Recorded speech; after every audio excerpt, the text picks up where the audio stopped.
3년 성경 일독 사무엘하 17장부터 24장까지입니다.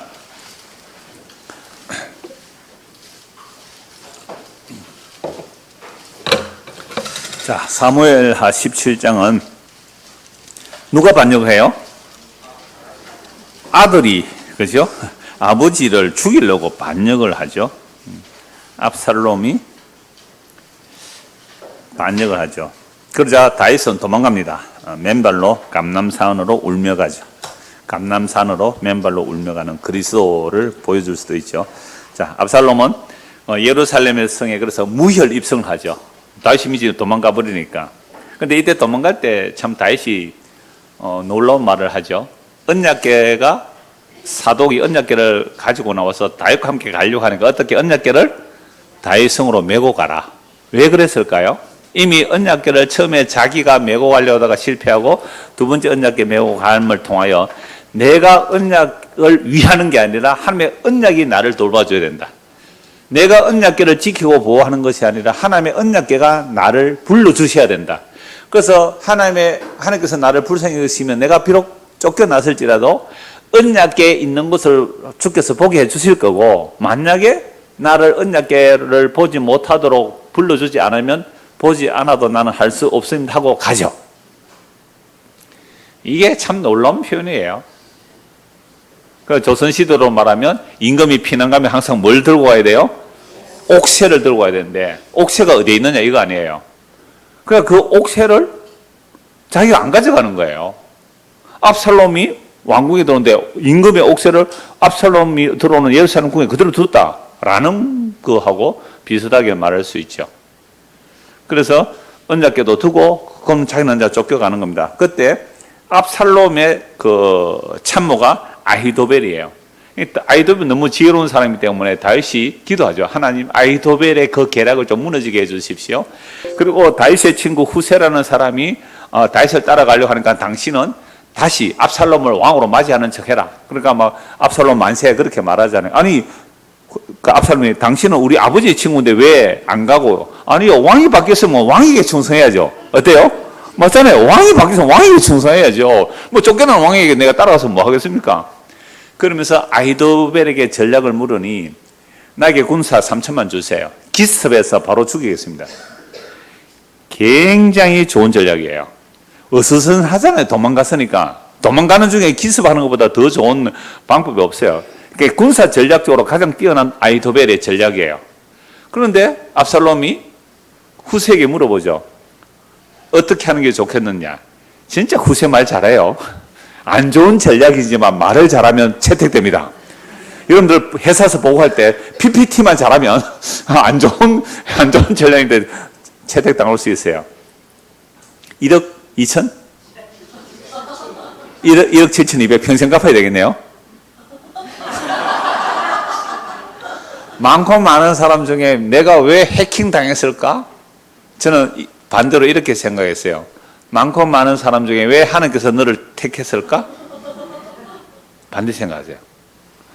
1억 7천이 날아가도 주께서 나를 택했다면 그 정도쯤이야 감당하고 사세요. 자기 돈 아니라고 안면 그런다.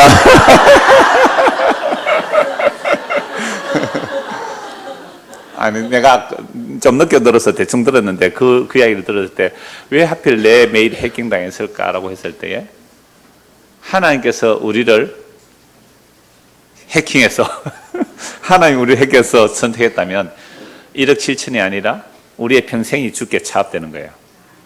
인생 자체가 차압되는 거예요. 주님께. 완전 망한 거예요. 완전 망한 거예요. 진짜 차압된 거예요. 마귀의 시스템에 붙들려 있잖아요.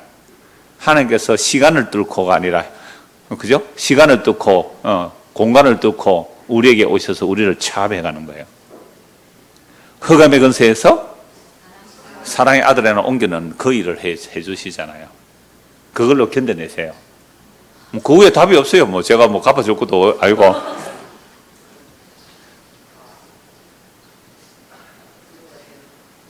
위로가 됩니까?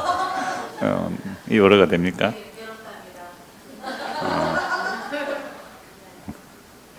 뭐 얘기하셔야 돼요. 뭐 네.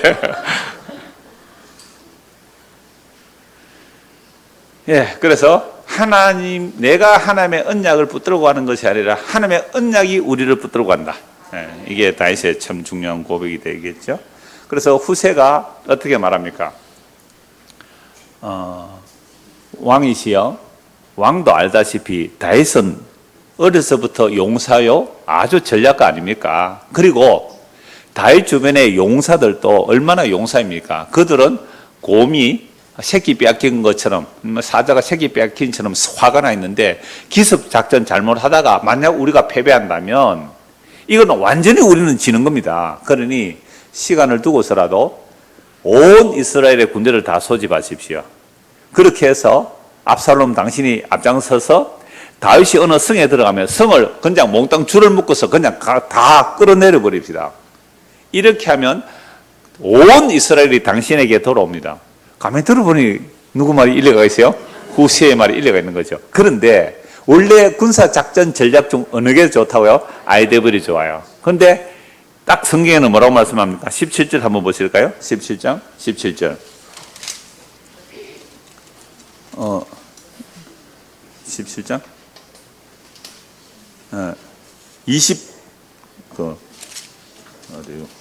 14절입니다. 10장 14절 보세요. 네, 17장 14절.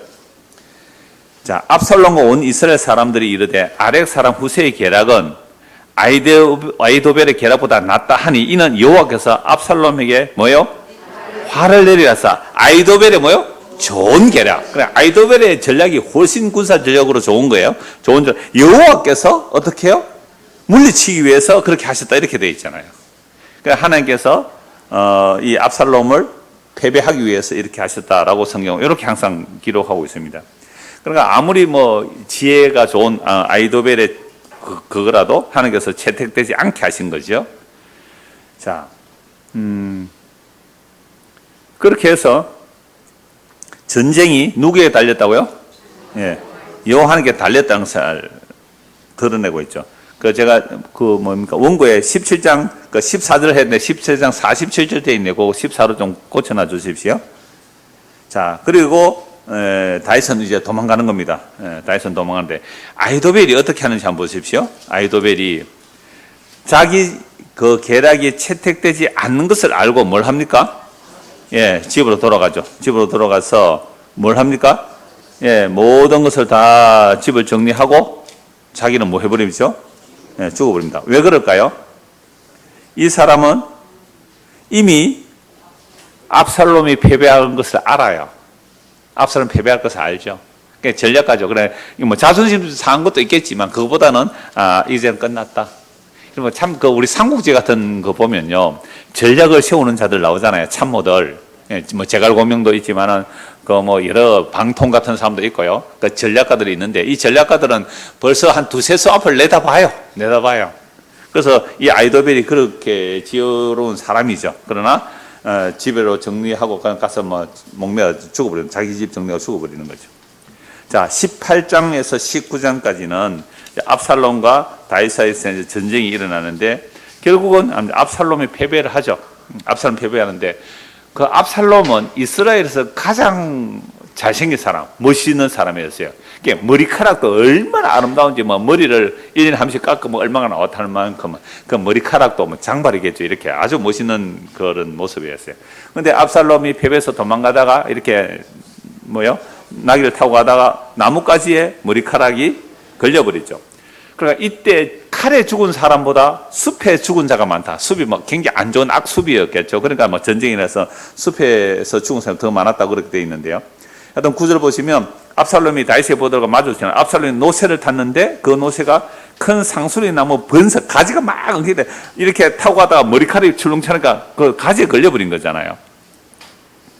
압살롬 머리가 그 상수리 나무에 걸리면 그가 공중과 그 땅 사이에 달리고 그가 타던 노새는 어떻게 해요? 쑥 지나가 버렸죠. 대롱대롱 매달려 있는 겁니다.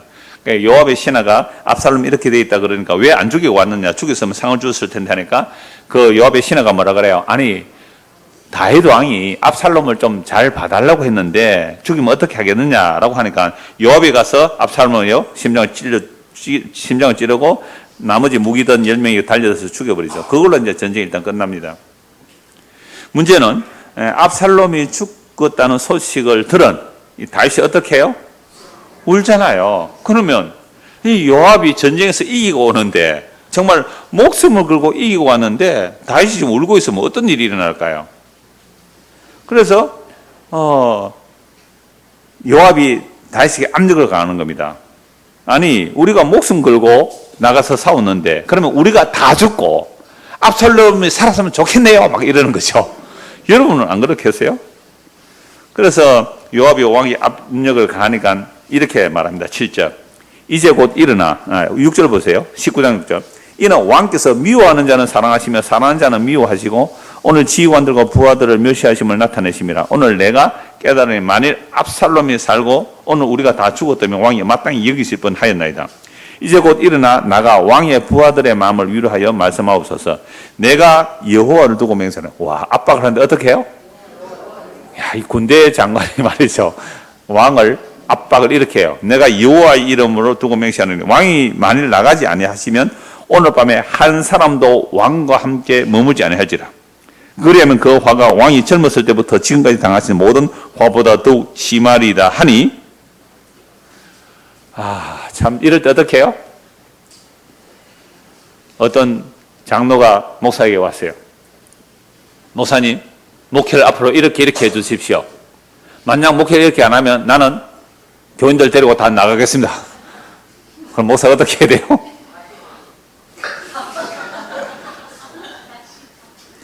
그러니까 지금 뭐 압박을 가하니까 왕이 울면서 할 수 없이 앉는 거예요. 8절 왕이 일어나 성문에 앉으며 어떤 사람이 모든 백성에 말하되 왕이 문에 앉아 계신다 하니 모든 백성이 왕 앞으로 나오니라.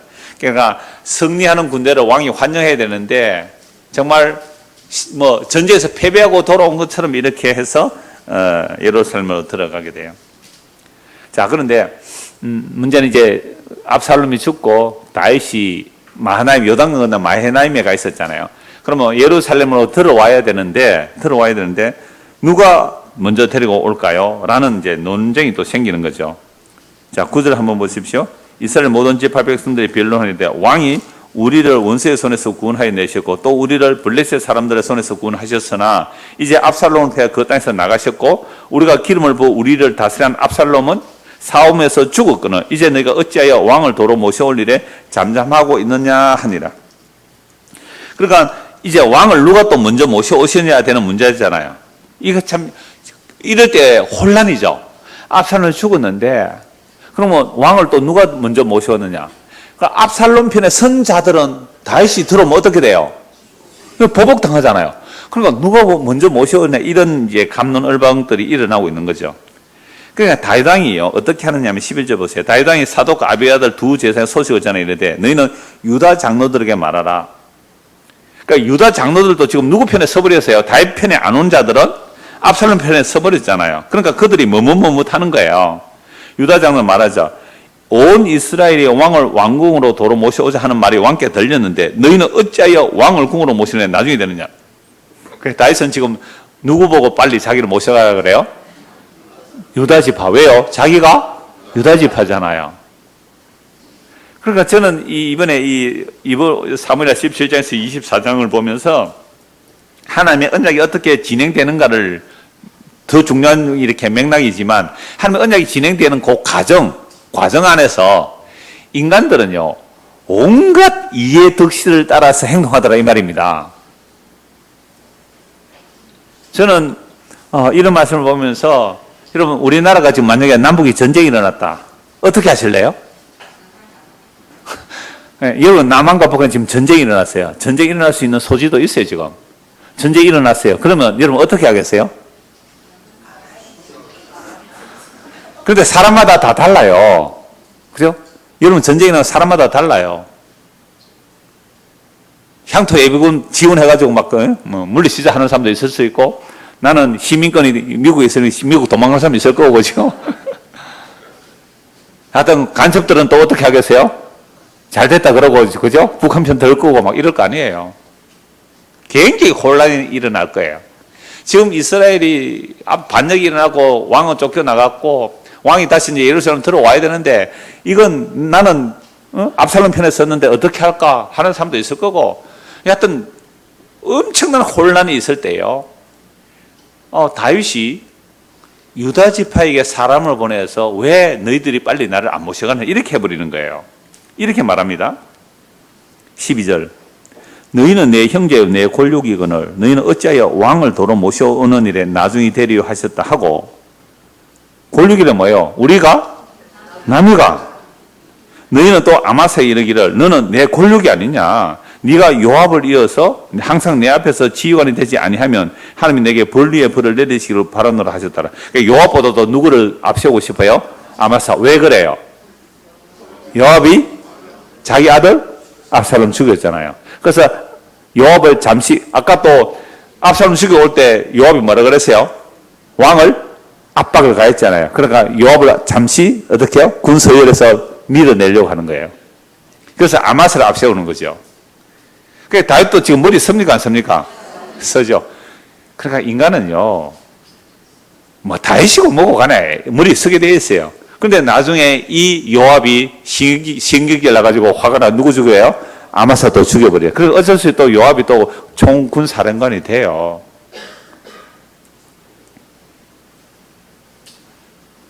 모든 유다 사람들의 마음을 하나같이 기울이게 하며 그들이 왕께 전가를 보내 이르되 당신께서는 모든 부하들과 더불어 돌아오소서 한지라. 왕이 돌아와 요단에 이름에 요단강 건너갔으니까요. 그래 마하나임에 있다가 이제 압살롬 죽고 나서 요단을 건너오는데 유다 족속이 왕을 맞아 요단을 건너가게 하려고 길갈로 오니라. 자, 이럴 때요. 또 어떤 일이 일어나는지 한번 보십시오. 바울에 믿는 베냐민 사람 게라의 아들 시므이가 급히 유다 사람과 함께 다윗 왕을 맞으러 나오죠. 다윗 도망갈 때 어떻게 했다고요? 에이 피 흘린 놈아, 이 빌어먹을 놈아, 저주받을 놈아 막 먼지를 떨리면서 막 욕하던 시므이가 사울의 친척이에요. 그죠? 사울의 친척이 다윗이 패배해서 가는 거 좋다고 욕하다가 또 다윗이 돌아온다니까 어때요? 유다 사람들 급하게 또 다윗 왕을 맞으러 내려온 거예요. 시므이 같은 자가 누구예요? 네, 나라 보시면 돼요. 나라. 시므이. 베냐민 사람 1000명이 그와 함께 하고 사울 집안의 종 시바도 그의 아들 15종 20명과 더불어 그와 함께 하여 요단강을 밟고 건너 왕 앞으로 나오니라. 왕의 가족을 건너가게 하며 왕이 좋게 여기는 대로 서게 하려 하여 나룻배로 건너가게 가니 왕이 요단을 건너가게 할 때에 게라의 아들 시므이가 왕 앞에 엎드려 왕께 아뢰되 내 주여 원하건대 내게 죄를 돌리지 마옵소서. 내 주 왕께서 예루살렘에서 나오시던 날에 종의 패역한 일을 기억하지 마옵시며 왕의 마음에 두지 마옵소서. 왕의 종 내가 범죄한 줄 아옵기에 오늘 요셉의 온 족속 중 내가 먼저 내려와서 내 주 왕을 영접합니다. 그런데요 나중에 다윗이 죽을 때 다윗이요 뒤끝 장녀 끝판왕이에요. 시므이 저놈 저 고개 죽게 하지 마라. 죽을 때도 그러고 죽어요. 그래서 솔로몬이 연금을 해서 나중에 이제 시므이 죽이는데요. 또 시므이 종이 또 도망가 버리잖아요. 예. 자, 스루의 아들 아비새가 대답하여 이르되 시므이가 여호와의 기름 부으신 자를 저주하였으니 그로 말미암아 죽어 마땅하지 아니하나이까 하니라. 다시 이르되 스루야의 아들들아 내가 너희와 무슨 상관이 있기에 너희가 오늘 나의 원수가 되느냐? 오늘 어찌하여 이스라엘 가운데서 사람을 죽이겠느냐? 내가 오늘 이스라엘의 왕이 된 것을 내가 알지 못하리요 하고 왕이 시므이에게 이르되 네가 죽지 아니하리라 하고 그에게 맹세하니라. 이럴 때 또 시므이 죽이면 민심이 흩어지잖아요. 그래서 안 죽이는 거죠. 자, 사울의 손자 머비보셋이 내려와 왕 맞으니 그는 왕이 떠난 날부터 평안히 돌아오는 날까지 그의 발을 맵시내지 아니하며 그의 수임을 깎지 않으며 옷을 빨지 아니하였더라. 자, 다윗이 도망갈 때 머비보셋이 못 따라오았어요. 근데 누가 거짓말해요? 시바가 거짓말하죠. 에이 시바 이거 하는 것 같아요. 시바 그래요. 뭐 발음이 좀 이상하네, 그죠? 누가 그랬어요? 막 시바 이러대, 시바 이러대. 자, 시바.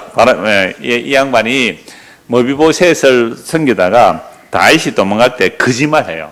머비보셋이 누구예요? 사울의 손자니까 반역이 일어나면 이제 머비보셋이 권력을 잡을 수 있겠다. 그래서 다윗 왕을 따라오지 않았으면 거짓말해요. 그러니까 다윗이 화가 나가지고 머비보셋이 가지고 있는 모든 재산 네가 가져라 하고 갔잖아요. 근데 이제 돌아오니까 이제 머비보셋이 정말로 온 거예요.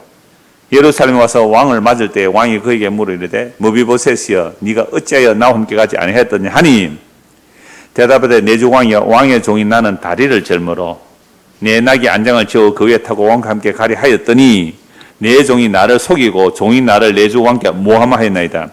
내 주 왕께서는 하나님의 사자와 같으시니 왕의 처분대로 하옵소서. 내 아버지 온 집이 다 내 주 앞에서 다만 죽은 사람이 되지 아니하였나이까. 죽은 개 같은 나라 그랬잖아요. 그러나 종을 왕의 상에서 음식 먹는 자 가운데 두셨사오니 내게 아직 무슨 공의가 있어서 다시 왕께 부르짖사오리까 하니라. 왕이 그에게 이르되 네가 어찌하여 또 내 일을 말하느냐. 내가 이르노니 너는 시바와 밭을 나누라 하니 무비보셋의 왕께 아뢰되 내 주 왕께서 평안히 왕궁에 돌아오시게 되었으니 그로 그 전부를 차지하게 하옵소서 하니라. 여기서 뭘 알 수 있어요? 무비보셋의 진심을 알 수 있잖아요. 시바가 거짓말한 거죠. 그러니까 이 시바는 다윗 왕에 모함한 거잖아요. 그렇다면 다윗 왕이 뭐라고 해야 돼요? 시바 절반 나누면 안 되잖아요. 다 돌려주라 해야 되잖아요. 그러니까 다윗이 무비보셋 말도 온전히 다 못 믿었다, 그런 의미도 될 수 있죠. 그래서 제가 왜 이런 얘기를 말씀 나누냐면 지금 나라가 반역이 나서 왕이 쫓기고 왕이 다시 돌아오는 이 과정 속에서 인간들은 다 뭐 한다고요? 각자 자기의 이익을 따라 살더라. 여러분, 우리가 지금까지 살아오면서 이렇게 안 살아왔나요? 집안에 분쟁이 일어나고 싸움이 일어나요. 집안에서. 그럴 때 여러분은 누구 편에 서요? 엄마 편에 서요? 아빠 편에 서요? 실세 편에 서야 돼요. 그건 어쩔 수 없는 거예요. 우리의 본능이 어쩔 수 없는 거예요. 진리와 불의가 싸울 때 이러면 어느 편에 서요? 사회가 혼란스러울 때 우리의 생각들을 한번 해보세요. 만약에 교회가, 오늘 우리 교회가 막 분란이 일어나고 막 싸우고 막 나누질 지경이고 막 한쪽에서는 기도하고 한쪽에는 찬송하고, 그죠? 한쪽에는 설교하는데 한쪽은 막 노래 부르고, 실제 그런 일이 있거든요. 교회들의 싸움이 얼마나 많이 일어나는지 몰라요. 그렇게 혼란의 바구니 속에서 혼란이 만약 우리가 일어났다면 여러분 어느 편에 서실 거예요? 보면요, 여기에 인간 군상들, 이 인간 군상들 다 우리의 모습이에요. 딱 보고요, 눈치 빠르고 계산 잘 돌아갑니다. 이거 완전 슈퍼컴퓨터예요. 어디에 써야 내가 이익이 될까? 제가 그렇더라고요. 저도 지금 어려서부터 지금 살아오면서 어느 편에 서는 것이 나의 이익이냐? 머리 본능으로 계산되는 거잖아요. 물론 저는 약자 편에 주로 섰어요. 또 지랄하는 것 같아요. 저는 어릴 때부터 좀 그렇게 동네에서 막 이렇게 패가 둘이 나와서 싸울 때는 저는 항상 좀 약자 편에 선 것 같아요. 노예 안에서 어떤 문제가 있을 때 저는 좀 약자 편에 서는 것 같아요. 근데 그것도 지자는 아니거든요. 여러분, 게임할 때, 축구할 때 막 일방적으로 막 약자가 져요. 그러면 어떻게 해요? 약자 편에 서잖아요. 그게 뭐 잘난 거예요? 그냥 측은지심이에요, 그건. 그건 선 아니거든요. 그래서 이 전쟁의 바구니에서 왜 이런 이야기, 왜 시바 이야기, 무비보셋 이야기, 요압 이야기, 이런 얘기들이 나오고 다윗의 선택이 나오느냐라고 하면요, 인간은 어떤 상황에서든 항상 자기를 중심으로 뭔가 선택하더란 말이에요. 근데 놀랍게도 그렇지 않는 자들이 있더라는 거죠. 가끔 후세 같은 사람들, 그죠? 바르실레 같은 사람들이 나와요. 31절 한번 보세요. 길르앗 사람 바르실레가 왕이 요단을 건너가게 하려고 로글림에서 내려와 함께 요단에 이르니 바르실레는 매우 늙어 나이가 80세라. 그는 큰 부자라. 왕이 마하나임에 머물 때 그가 왕을 공개했더라. 마하나임, 요단강 건너 마하나임에 갈 때 이 다윗왕을 공개한 사람이 누구라고요? 바르실레예요. 그럼 바르실레가 큰 부자인데 다윗을 공개 안 하고 오히려 압살롬 편에 서면, 그죠? 더 큰 권력을 가질 수도 있잖아. 그러나 쫓겨가는 다윗에게 도와주더라. 쫓겨가는 다윗의 편에 서더라. 그러니까 이런 것은 자기의 이익을 따른 게 아니잖아요. 물론 다윗과 전에 친분이 있을 때 없으면 잘 몰라요. 그러나 쫓겨다니는 자의 편에 선다는 것, 약한 자의 편에 선다는 것, 이건 바르실레가 하나님의 은혜 입은 거예요. 다윗이 쫓겨다닐 때 누가 함께 해요? 환난다고 빚지고 원통한 자들이 다윗 편에 서지. 그러니까 지금 압살롬 반역으로 다윗이 도망갔을 때에 압살롬 편 사람이 훨씬 많았단 말이에요. 그런데 바르실레는 다윗을 공개하고 또 요단을 건너게 해요. 그래서 왕이 너무 고마워요. 33절. 왕이 바르실레에게 이르되 너는 나와 함께 건너가자. 예루살렘에서 내가 너를 뭐요? 공개하리라. 바르실레가 왕께 이르되 내 생명의 날이 얼마나 이사옵겠기에 어찌 왕과 함께 예루살렘 올라가리까? 내 나이가 이제 뭐요? 80세라. 그러니까 80세쯤 되면 어떻게 해야 돼요? 왕 따라갈 이유가 없단 말이죠. 어떻게 좋고 흉한 것을 분간할 수 있사오며 음식의 맛을 알 수 있사오리까? 80대신 분 음식 맛 분별됩니까? 안 됩니까? 아니 80대신 분은 없어가지고 음식 맛을 알 수 있사오리까? 이 종이 어떻게 다시 노래하는 남자나 여인의 소리를 알아들을 수 있사오리까? 어째 종이 내 주 왕께 아직도 누를 끼치리까? 당신의 종은 왕을 모시고 요단을 건너려는 것뿐이거늘 왕께서 어찌가야 이 같은 상으로 내게 갚으려 하시나이까? 청한데 당신의 종을 돌려보내옵소서. 내가 내 고향 부모의 곁에서 죽으려 하나이다. 그러나 왕의 종 김함이 여기 싸우니 청한데 그가 내 종 왕과 함께 건너게 하시옵고 왕의 처분대로 그에게 베푸소서. 뭐 자기 아들 김함을 이제 보내겠죠. 왕이 대답하되 김함이 나와 함께 건너가리니 나는 네가 좋아하는 대로 그에게 베풀겠고 또 네가 내게 구하는 것은 다 너를 위하여 시행하리라 하니라. 백성이 다 요단을 건너매 왕도 건너가서 왕이 바르실레에게 입을 맞추고 그에게 복을 비니 그가 자기 곳으로 돌아갑니다.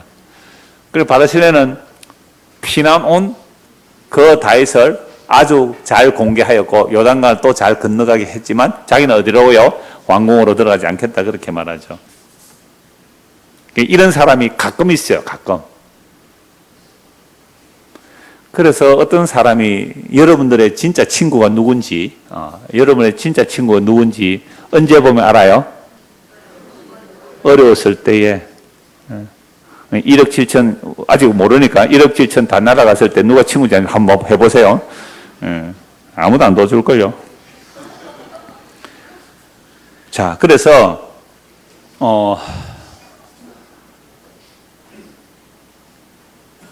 요런 틈바구니 속에서 이제 이스라엘 남북이 원래 유다 지파 중심과 나머지 10지파 중심이 이렇게 대립이 되는데 본격적으로 싸움이 일어나는 게 이제 남북으로 이제 다윗 시대 때 벌써 다윗 시대 때 나중에 솔로몬 사후에 나라가 나눠지지만 이미 다윗 시대 때 남북이 나눠질 조짐을 여기서 가지고 있어요. 40절 보십시오. 왕이 길갈로 건너오고 김함도 함께 건너오니 온 유다 백성과 이스라엘 백성이 절반이나 왕과 함께 건너니라. 온 이스라엘 사람이 왕께 나와 왕께 말하되 우리 형제 유다 사람들이 어찌 왕을 도둑하여 왕과 왕의 집안과 왕을 따르는 모든 사람을 인도하여 요단을 건너가게 하였나이까 하니 도망갈 때는 같이 안 가놓고는 다시 돌아오니까 누가 왕을 먼저 모셔왔는지 이것 가지고 또 공로 다툼이 일어나잖아요. 그러니까 다윗은 누구를 먼저 전령을 보내 누구에게? 유다 지파에 먼저 보내서 유다 지파 중심으로 이제 가니까 나머지 이제 이스라엘 나머지 지파들이 와가지고 왜 그랬느냐고 막 고함 지르는 거예요. 그러자 42절 모든 유다 사람이 이스라엘 사람이 대답하되 왕은 우리의 종친이 까닭이라. 아니 종친이 뭔 문제예요?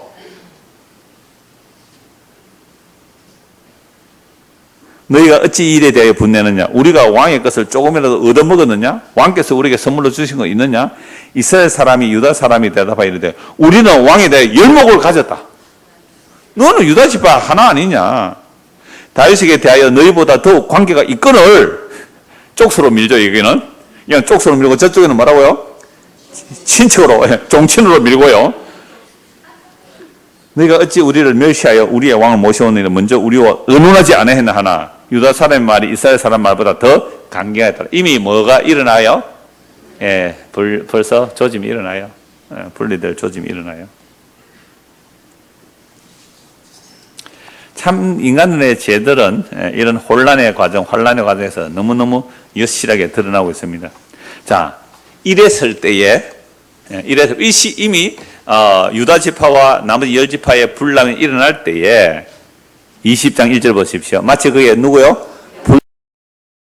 깡패두목입니다. 여러분 성경에서 분량배라고 할 때는 기름 부음 받은 자를 대적하는 자가 분량배고요. 그 다음에 400명 대 200명으로 나눠졌을 때 400명 중에 전쟁에 참여하지 않은 200명은 가족만 죽어서 쫓아보내자라고 했을 때 그들이 누구예요? 분량배. 성경에서 말하는 분량배는 기름 부음 받은 자를 대적하는 자와 하나님의 은혜를 모르는 자가 분량배예요. 하나님의 은혜를 모르는 자. 저는 일하지 않았으니까 쫓아내버립시다. 전쟁터 안 나갔으니까 쫓아버립시다.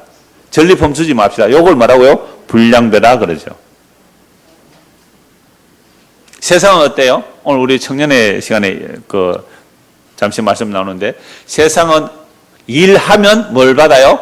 보수를 받죠. 일 안 하면 못 받아요. 근데 일 안 했는데도 만약에 월급을 준다면 뭐예요? 그게? 은혜잖아요. 그런데 그런 사장이 있습니까? 없잖아요. 그런데 로마서 4장에 보면 일을 아니할지라도, 일을 아니할 정도가 아니잖아요. 간음하고 살인한 죄인에게 복을 주시는 하나님, 다윗이 그렇게 노래해요. 32편에.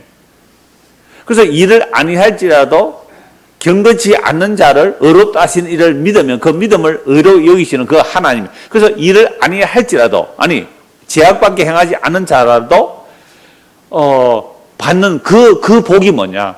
그 불법이 사함을 받고 그 죄가 가림을 받는 자는 복이 있도다. 이 다윗이 받은 복이 이 복이거든요. 그래서 불량배, 성경에서 말하는 불량배는 기름 부음 받은 자, 하나님의 은혜를 대적하는 자가 불량배라 그래요. 불량배라 그래요.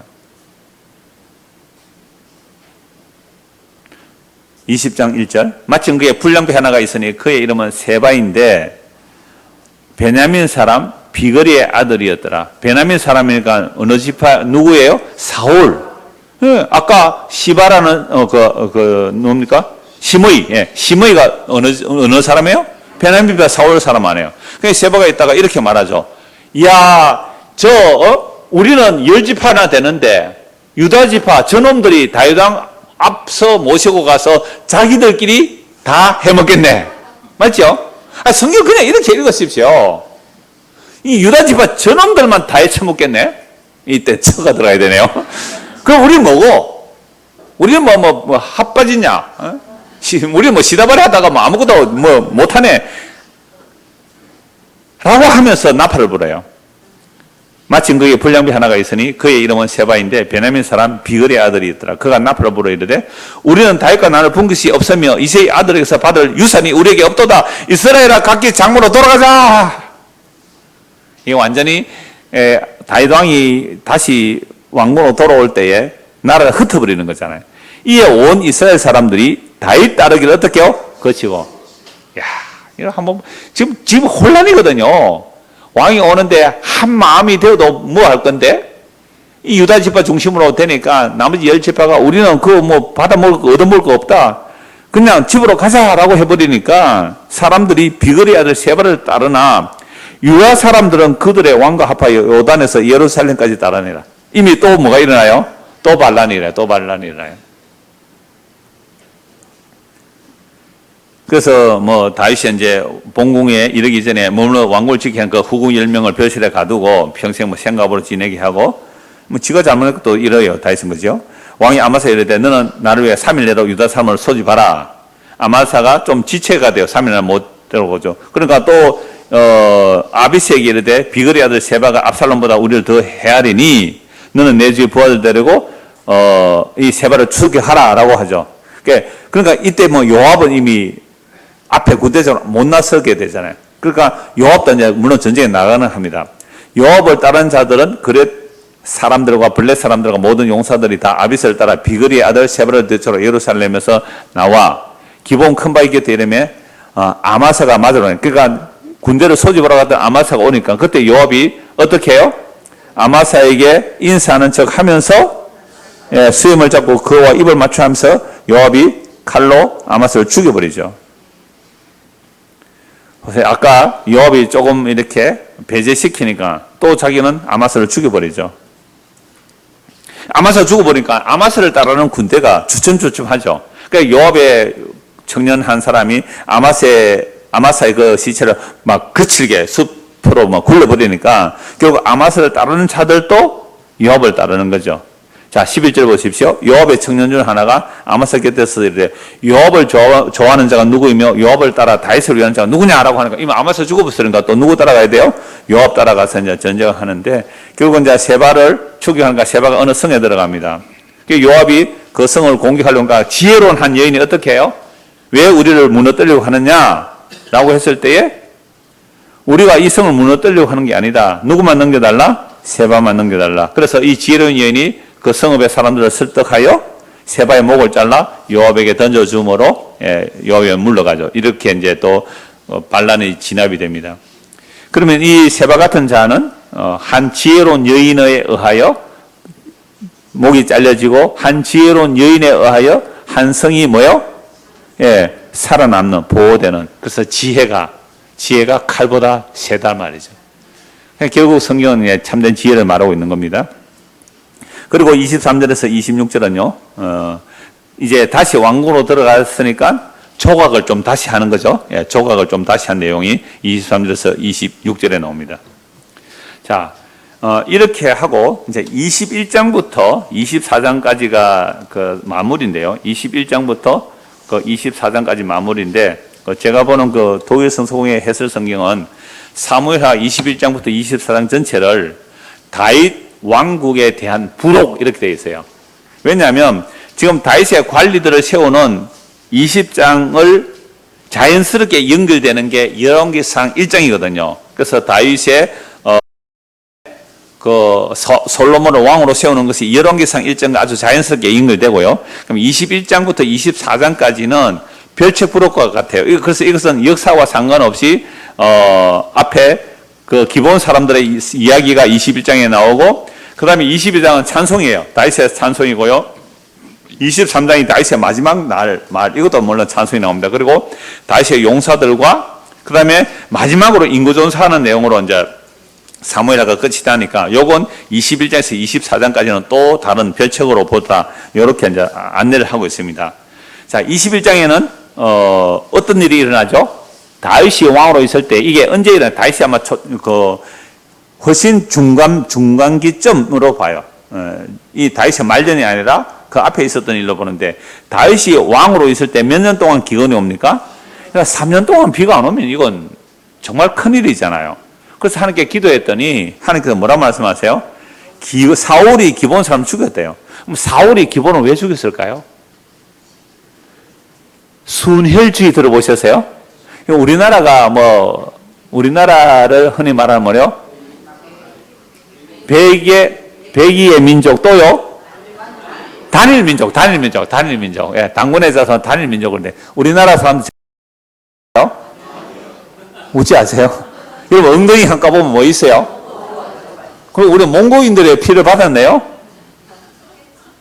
저도 몽고반염 있더라고요. 그래서 우리 조상 중에 몽고인이 쳐들어가지고 우리 할머니를 건드렸겠죠? 그래가 몽고반염 나오는 거 아니에요? 이 마산에 몽고청 있잖아요. 몽고청, 몽고우물. 그러니까 몽고과장이 그래서 몽고과장 나온 거예요. 그러더니 어떤 집사님이 진짜 그런 거 하고 검색해 봤대요. 목사님 진짜 마산에 몽고청이 있대요. 몽고인이 그럼 마산에 쳐들어왔어요. 그때 우리 정주 할머니, 고조 할머니 건드렸겠죠? 그러니까 저도 몽고반점 어릴 때 있더라고 보니까.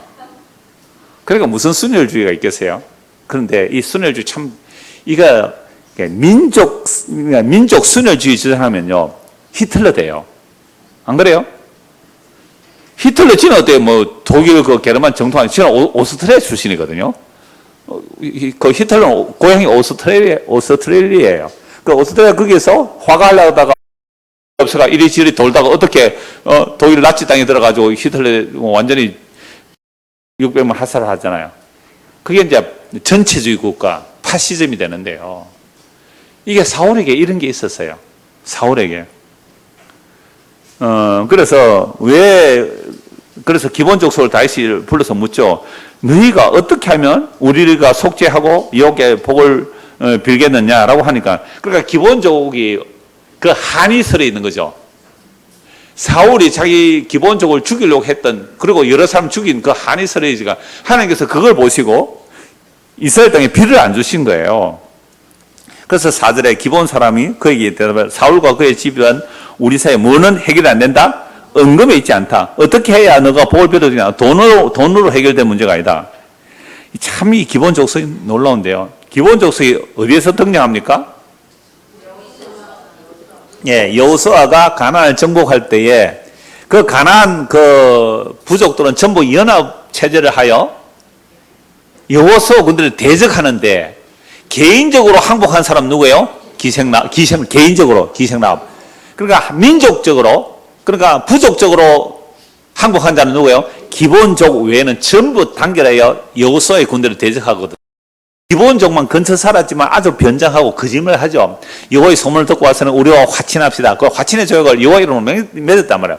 며칠 지나고 나니까 야 너희들 왜 속였니? 예, 우리는 여호와의 전쟁의 소식을 듣고 우리는 다 죽을 것 같아서 우리가 속였으니 당신들이 우리를 죽여도 우리는 할 말이 없습니다. 죽이든 뭐 어떻게 하든지 뜻대로 하십시오 했을 때 여호수아가 어떻게 해요? 그들을 물 깃고 장작 펴는 자. 그래서 어디에? 성전에 물 깃고 장작 펴는 자로 마치 레인 취급을 당하는 거예요. 그래서 거기서 일해라 살아남았죠. 그런데 이 기브온족이 가나안 원주민이라고 사울이 어떻게 해요? 다 죽여버리겠다. 4절 보세요. 이 굉장히 중요한 문제입니다. 기브온 사람이 그에게 대답했을 때 사울과 그의 집과 우리 사이의 문제는 은금에 있지 아니하며 이스라엘 가운데서 사람을 죽이는 문제도 우리에게 있지 아니. 우리가 사람 죽일 수 없다는 거죠.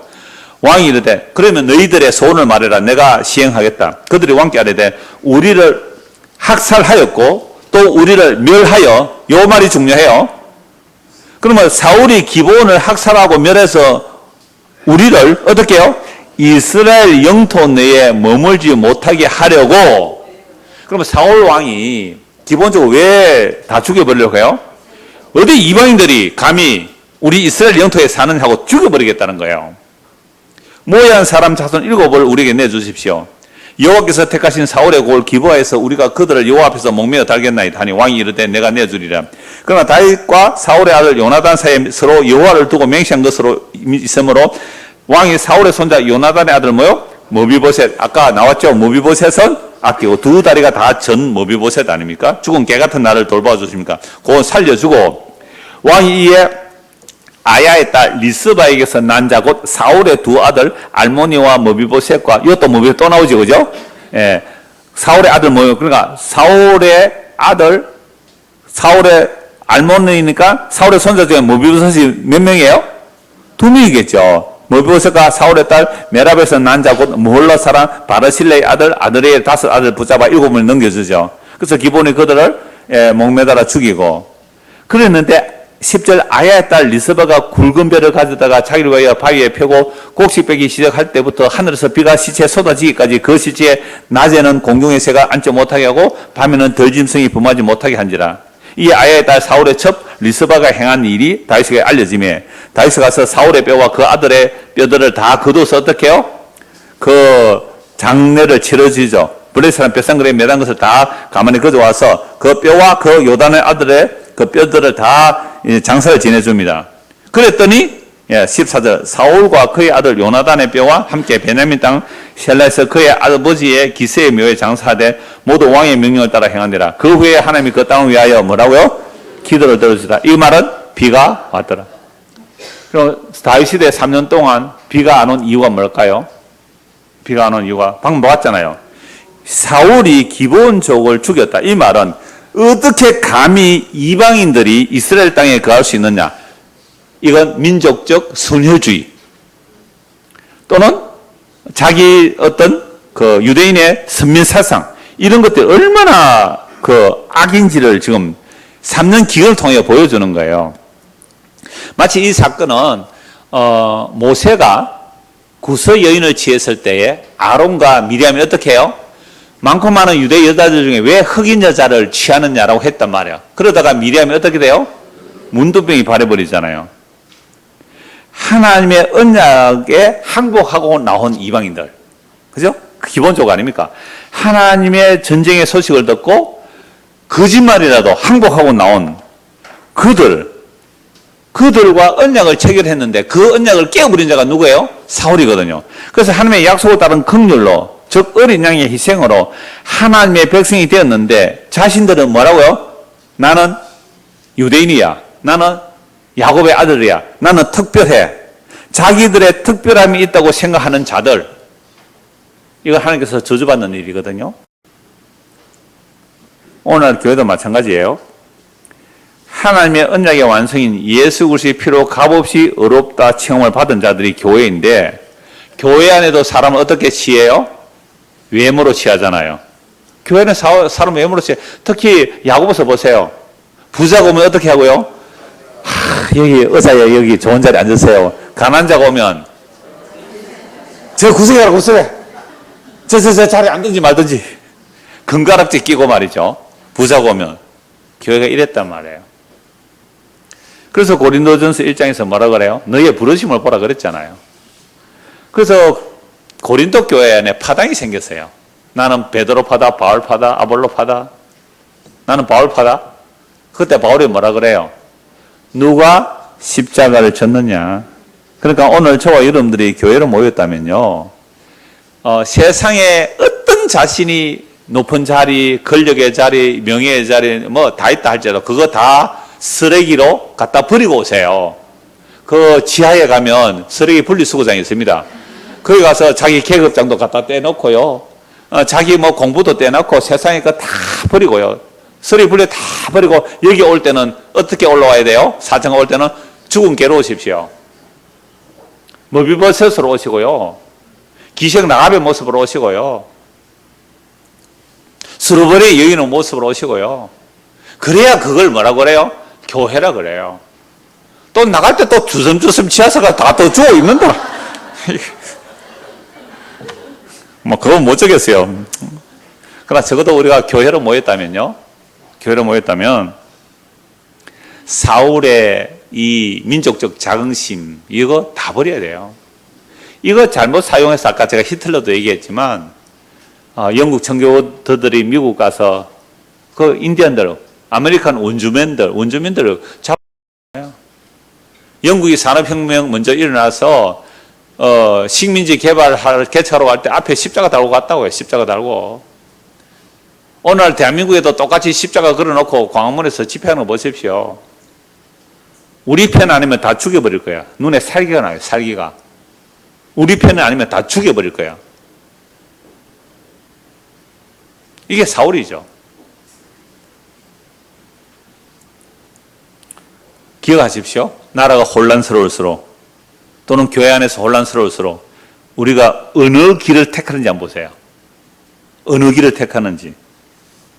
정말로 그리스도와 함께 죽는 길로 가는지, 쫓겨가는 기름 부음 받은 자가 쫓겨가는 그 길로 함께 가는지, 어느 누가 힘이 있고 권력이 있는지 그게 편에 서는지. 본능입니다. 우리는 본능적으로 너무 잘 알아요. 어느 편에 서야 살아남을지. 그런데 그게 죽는 길인 줄 모르죠. 사람들을 볼 때 아이고 어리석고 아이고 바보 같고 니 그렇게 해서 어떻게 이 세상 살아갈래? 라는 그 길이 사는 길인 줄 모르고. 그래서 여러분 성경을 쭉 읽을 때에 인간의 이러한 온갖 하나님의 그 약속은 묵묵히 이루어진다는 사실. 그걸 보시면서 동시에 그 안에 인간 군상들의 죄를 한번 보시라는 거죠. 21장 15절에서 17절은요. 21장 15절에서 22절까지는요. 그 다윗이 전쟁에 나갔다가 그 거인족에서 죽을 뻔하니까 아비새가 왕이세 이제 이런 위험한 전쟁에 나오지 마세요 하면서 17절 보세요. 이스라엘의 등불이 꺼지지 말게 하옵소서. 아비새가 군대 장관으로 왕을 보호하고자 하는 충성됨에서 말하고 있지만 그러나 그보다 더 이스라엘의 등불을 주겠다 하나님께서 다윗에게 언약했잖아요. 그래서 하나님의 언약이 다윗에게 준 언약이 영원한 언약이기 때문에 그 다윗의 왕위를 이어서 오실 분 누구예요? 예수 그리스도 오실 때까지 등불이 꺼지면 안 되는 거예요. 그래서 다윗의 후손들이 죄악을 범해도 끊임없이 하나님께서 다윗을 기억하여 용서하셨다는 말은 바로 이 이스라엘 등불에 대한 약속 때문에 그래요. 하나님 언약이 이러한 전쟁의 와중 인간들이 자기 이익을 따라 이합 집산하는 그런 과정을 통해서도 다윗의 등불은 유유히 이렇게 흐르고 있는 거죠. 그 다윗 자체도 이랬다 저랬다는 사람이에요. 그러나 하나님의 약속이 다윗이 한 그 약속 때문에 가는 거죠. 그래서 18절부터 22절까지는요. 거인족들 나오는데요. 골리앗의 아우도 얼마나 커요. 골리앗의 아우도 나와요. 그리고요. 그 20절도 한번 보실래요? 20절에 또 가드에서 전쟁할 때에 그곳에 키가 큰 자 하나는 손가락과 발가락이 뭐요? 각기 6개 모두 24개라 있는데 그것도 거인족의 소생이라. 이러한 그 거인족들까지 다 물리쳤다. 무엇 때문에요? 하나님께서 다윗에게 하신 약속을 이루기 위해서 머물러 있었다. 그래서 22편은 다윗이 찬송이에요. 시편 18편이 거의 그대로 나와요. 조금 뭐 한두 단어 틀릴 정도고 22편 전체가 다윗의 찬송시가 됩니다. 하나님께 감사하는 찬송의 시가 되는데요. 2절 한번 보실래요? 여호와는 나의 반석이시요 나의 요새시요 나를 위하여 나를 건지시는 자시요 내가 피할 나의 반석이 하나님이시요 나의 방패시요 나의 구원의 뿌리시요 나의 높은 망대시요 그에게 피할 나의 피난처시요 나의 구원자시라 나를 폭력에서 구원하시도다. 그러니까 다윗이 이 모든 노래들은요, 다윗이 기름 부음을 받고 왕이 되어서 늙어서까지 그 모든 과정을 이렇게 찬송을 하는 거예요. 찬송. 사망의 물결에 나를 애우고 불의의 창소가 나를 두렵게 하였으며 서울의 줄이 나를 두르고 사망의 올무가 내게 이르렀다. 얼마나 죽음의 그 위협 앞에 놓였어요. 사울이 그랬죠. 또 이방 왕들 아기서 왕 앞에서 그랬죠. 얼마나 전쟁을 많이 했습니까? 서울의 줄이 나를 두르고 사망의 올무가 내게. 그건 늘 죽음의 위기 앞에서 살았잖아요. 그런데 7절 보세요. 내가 환난 중에서 여호와께 아뢰며 나의 하나님께 아뢰었더니 그가 그의 성전에서 내 소리를 들으시며 나의 부르짖음이 그의 귀에 들렸도다. 그래서 하나님께서 어떻게 자기를 구원해내시는지를 쭉 찬송하는 내용이 사무엘하 22장 51절까지 찬송이 나오는데요. 이거 시편 우리가 할 때 이미 다 본 말씀인데 51절 한번 보시죠. 여호와께서 그의 왕에게 큰 구원을 주시면 뭐요? 기름 부음 받은 자, 메시아잖아요. 기름 부음 받은 자에게 뭘 베풀어 주세요? 인자를 베풀어 주셨죠. 그래서 영원하도록 다윗과 그 후손에게다. 다윗 언약이 영원하다는 것은 다윗 왕조가 끊어져도 다윗의 씨로 오신 누구요? 예수 그리스도를 통하여 영원한 왕위가 이어지는 거죠. 그러니까 이런 노래들을 다 하는 거죠. 그래서 사무엘 시작을 하자마자 한나의 이야기가 나오고 사무엘상 2장에서 무슨 찬송이 나와요? 한나의 찬송이 나와요. 아이 낳지 못하는 여인, 그죠? 한나가 하나님께 서원하고 기도하는 내용. 그 한나의 찬송이 뭐예요? 높은 자를 내려치시고 낮은 자를 높여주세요. 자식이 있다고 큰 소리 치는 자는 여호와의 대적이 되는 것이고 자식 없다고 구박받는 한나는 오히려 하나님께서 올려주세요. 전복시켜달라는 거죠. 한나의 찬송. 그 전복이 일어나는 전쟁을 누가 해요? 다윗이 하잖아요. 어린 소년 다윗이 왕이 돼서 하잖아요. 그래서 사무엘하 22장이 찬송이에요. 그래서 사무엘상 시작부터 사무엘하 22장 끝까지 찬송에서 찬송으로 구조가 그렇게 되죠. 23장입니다. 이제 다윗의 마지막 말이에요. 오늘 오전에 삐치신 주님을 말씀하면서 이 말씀 읽어드렸죠. 다윗의 마지막 말. 저 설교 준비를 하다 보면 참 놀라워요. 전혀 예상치 않았는데 오전과 오후가 막 연결이 되는 거죠. 오전과 오후가 막 연결되고 이래요. 이는 다윗의 마지막 말이라 이새의 아들 다윗이 말하며 높이 세워진 자 야곱의 하나님께로부터 기름 부음 받은 자 이스라엘의 노래 잘하는 자가 말하노라. 여호와의 영이 나를 통하여 말씀하시며 그의 말씀이 내 혀에 있도다. 이스라엘 하나님이 말씀하시며 이스라엘의 반석이 내게 이르시되 사람을 공의로 다스리는 자 하나님을 경외함으로 다스리는 자 자기예요? 다른 분이에요? 다윗 자기의 이야기예요? 다른 분의 이야기예요? 다른 분이죠. 왜요? 다윗은 공의로 다스리지 못했잖아요. 그죠? 간음하고 살인했잖아요. 그러니까 이건 그리스도의 영에 의하여 그리스도를 예표하고 그리스도를 예언하는 노래예요. 그러니까 그 하나 사람을 공의로 다스리고 하나님을 경외함으로 다스리는 예수님이에요. 자, 그 예수님은 어떤 분이에요? 그는 돋는 해의 아침빛 같고 구름 없는 아침 같고 비 내린 후에 광선으로 땅에서 우미 도는 새풀 같은 일을 하시더라. 예수 그리스도가 오시면 우리의 영혼이 거듭나요. 새로운 풀이 돋아나듯이 새로운 생명이 자라나요. 그럼 새로운 생명은 거룩한 그 말씀을 먹고 살아가요. 그러면서 내 집이 이렇다라는 말은 다윗의 집이 이렇다는 말은 하나님이 나와 더불어 뭘 세웠다고요? 영원한 언약이잖아요. 영원한 언약. 그래서 아까 찬송 51절, 22편 51절도 영원하도록 다윗과 그 후손한 언약이에요. 그래서 아무리 인간들의 자기 욕망을 따라 이합지사를 할지라도 하나님의 문은 계속 흐르고 있다. 영원한 언약은 이런 인간들의 기회주의, 이기주의, 그 반역과 불신의 배경 속에서 하나님의 언약이 도도하게 절대로 끊어지지 않는 그 언약의 흐름들이 쭉 가고 있는 거예요. 그래서 23장 8절에서 39절까지는요, 다윗의 용사들의 이름이 쭉 나와요. 다윗의 용사들. 이들이 초창기에 어떤 사람이에요? 환난당하고 지치고 원통한 자들. 이들이 다윗이 왕이 되니까 이들이 뭐가 되는 거예요? 다윗의 용사가 되죠.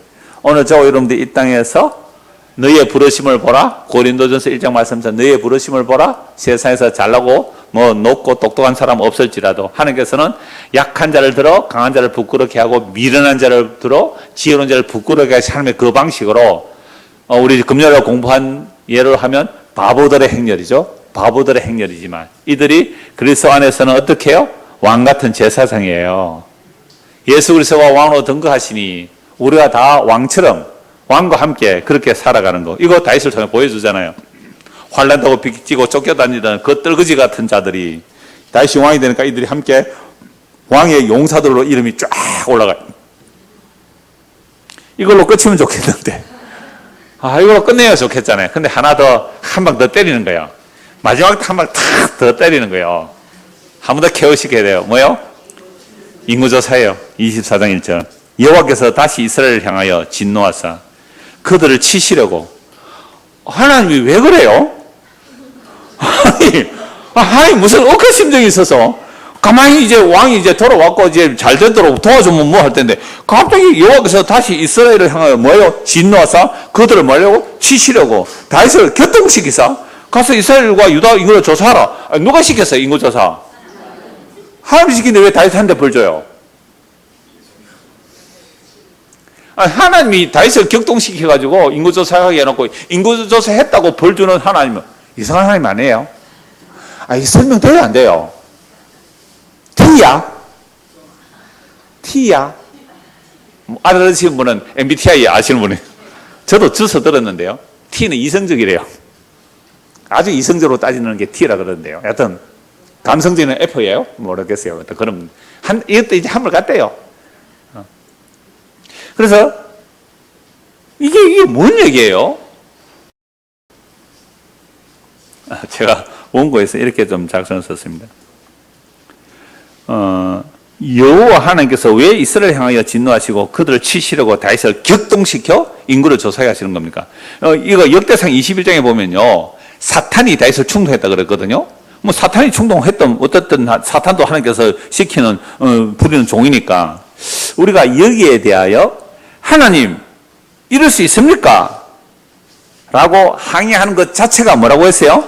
우리가 선악과 따먹은 우리 인간의 본성이거든요. 그래서 여기서 뭐 여러 가지 해석이 나왔죠. 그런데 하나님의 이 자유를 누가 이래라 저래라 말할 수 있나요? 우리가 이것이 부조리하게 보인다는 것 자체가 이미 우리는 뭐예요? 선악 따먹은 죄라서 이게 부조리해 보여요. 아니 하나님이 인구조사 하도록 다윗을 격동시켜 놓고 다윗이 인구조사했다고 벌 주는 하나님, 이상한 하나님 아니에요? 아니 토기장이가 진흙으로 아무거나 만들 수 있는 권한이 토기장에 있는 거잖아요. 하나님 아버지께서 하나님께서 아브라함에게 이삭을 뭐 해라고요? 제물로 바치라. 아니 뻔히 뭐 양 한 마리 준비해 놓을 것 같으면 안 그래도 되는데 왜 그래요? 하나님 이상하게 참으로. 우리가 이런 생각이 든다고요. 성경을 보면 하나님 어째 그럴 수 있느냐? 그래서 성경은 이런 모든 내용들을 통하여 하나님의 사실 우리의 뜻, 하나님께서 우리를 향한 뜻을 알려주시고 우리의 죄가 어떤지 또 드러내는 거예요. 두 가지 다 하는 거예요. 우리의 죄가 어떤지를 드러내면서 하나님의 뜻을 어떻게 이루어 가시는지 보여주는 거죠. 여러분 다윗 안에, 오늘 우리 안에 자기 힘을 가늠해보고 싶은 마음이 있을까요? 없을까요? 있어요. 여러분은 여러분의 힘을 가늠해봅니까? 안 합니까? 맨날 합니다. 통장에 얼마 있어? 가늠해요, 안 해요? 잔고 얼마 있어? 가늠해요, 안 해요? 그래서 내 통장에 조금 여유가 있으면 가서 다른 사람이 밥 한 그릇 사면 뭐라 그래요? 차는 내가 살게 이러잖아요. 근데 없으면 어떡해요? 아무것도 못하죠. 뭐 주면 감사하고 안 주면 할 수 없고 뭐 그럴 거 아니에요? 그러니까 우리는 내가 왕이면 왕의 힘을 가늠하고요. 목사 같으면 목사의 힘을 가늠해요. 저 목사인데 힘 가늠할까요? 안 할까요? 누가 한다 그래? 저는 안 하고 사는데. 저 힘 가늠해요. 우리 교회 힘 가늠한다고요. 이 원래 적자 나는 거 아닌가? 무슨 일을 할 때요. 뭐 이러면 제한도 있을 수 있잖아요. 막 그거 하지 마세요. 왜? 그 정도 의심이 안 됩니다. 힘을 가늠해요, 제가. 그럼 우리는 범사에 자기 힘을 가늠해요. 이거 덜추어내는 거예요. 하나님 덜추어낸다고요. 그러니까 가만히 있다가 다윗이 우리 인구조사 한번 해보자. 뭐 하려고요? 내 힘을 가늠해보고 싶은 거예요. 내 재산을 얼마인지 한번 가늠해보고 싶은 거잖아요. 요압 장군이 왕이시여. 딱 알아. 요압이 눈치챘어요. 왕이시여. 하나님께서 지금보다 1000배나 많이 주실 걸 믿습니다. 네 시가 하늘에 별같이 바다같이 모래처럼 많으라 다윗에게 아브라함이 언약했잖아요. 그 아브라함 언약이 다윗 언약으로 이어진다면 그 인구조사 하지 마세요. 왜 힘 가늠하려고 해요? 시끄럽다. 빨리 인구조사해. 해서 일부러 레이지바라 싹 빼버리고, 그죠? 이제 요압이 이제 인구조사를 보고 하는 순간 하나님께서 책망하죠. 선지자를 보내가지고 뭐라고요? 세 가지 벌을 주겠다. 7년 기근. 여러분, 아까 사울 때문에 3년 기근도 죽을 고생을 했는데 7년 기근. 그 다음에 석 달 동안 다윗이 적에게 쫓겨다니는 일. 사흘 동안 전염병. 여러분들은 뭐 선택하고 싶어요? 사흘 동안 전염병이 일어나면은 뭐 지도 전염병 올 수는 있겠지만 사흘 만에 끝나면 좋겠죠. 그래서 다시 이렇게 말해요. 하나님은 긍휼이 많으시니 제가 사람의 손에 빠지지 않고 하나님의 손에 빠지겠다. 이 말은 석 달 동안 쫓겨다니는 게 너무 힘들잖아요. 도망 많이 다녔으니까. 사흘 전염병을 선택해요. 하나님의 긍휼이란 말. 그러나 다윗의 이기적인 선택이죠. 전염병으로 몇 명 죽어요? 7만 명. 그저서야 다윗 하나님 이들이 무슨 잘못이 있습니까? 인구조사를 내가 했는데 나와 내 아버지 집을 치솟아니까 오르난의 타작마당에 천사가 칼을 들고 있는 것을 보여주죠. 그러면서 선지자가 와서 빨리 오르난의 타작마당에서 하나님께 제단을 쌓아라. 하나님께서 또 후회하시는데 7만 명 죽여놓고 뭐 이런 하나님 다 있어요. 죽이라 해놓고 또 죽여놓고 후회하시고요. 이 하나님의 파토스의 하나님 아셔야 돼요.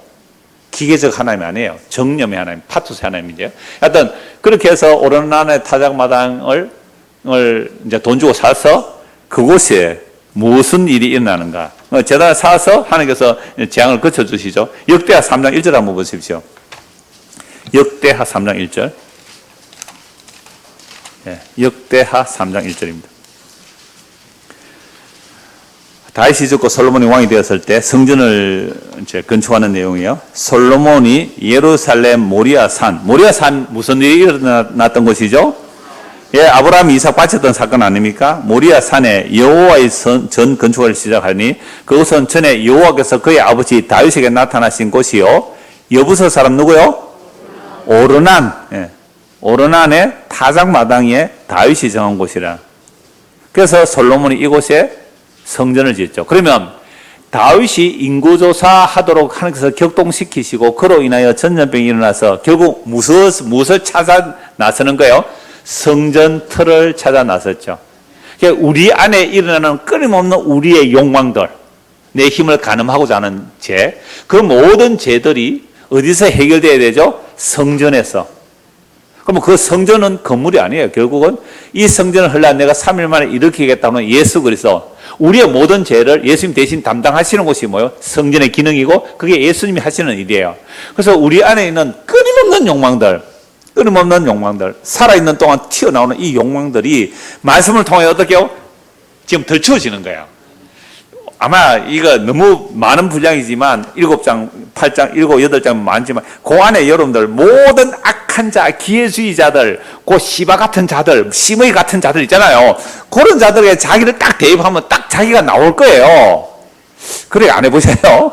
그랬을 때에 왜 성전이 필요한지를 알게 돼요. 왜 예수님이 우리의 죄를 대신해서 피 흘려 죽으셔야 하는지 알아요. 그래서 예수 그리스도 안에서만 우리의 모든 그 전염병이라는 그 저주, 제약이 멈춰져요. 이 예수 안에 살아가는 저와 여러분 되기를 소원합니다. 기도하겠습니다. 하나님 아버지, 열왕기 상하, 사무엘 상하, 열왕기 상하, 이 모든 이스라엘 역사를 보면 참으로 인간들의 죄가 어떠한지 다 드러내고 있습니다. 그럼에도 불구하고 하나님은 자기 영원한 언약을 연결시켜 나가는 큰 강은 아닐지라도 지하수처럼 끊임없이 생명수가 솟아나듯이 언약의 흐름들을 보게 됩니다. 하나님의 약속의 완성이신 예수 그리스도, 우리가 날마다 저주받아 마땅한 그 모든 저주를 십자가로 대신 짊어지신 예수 안에서 살아가는 우리 모두가 되도록 은혜를 베풀어 주옵소서. 예수 그리스도를 받들어 기도드리옵나이다. 아멘. 시간이 상당히 많이 지났습니다.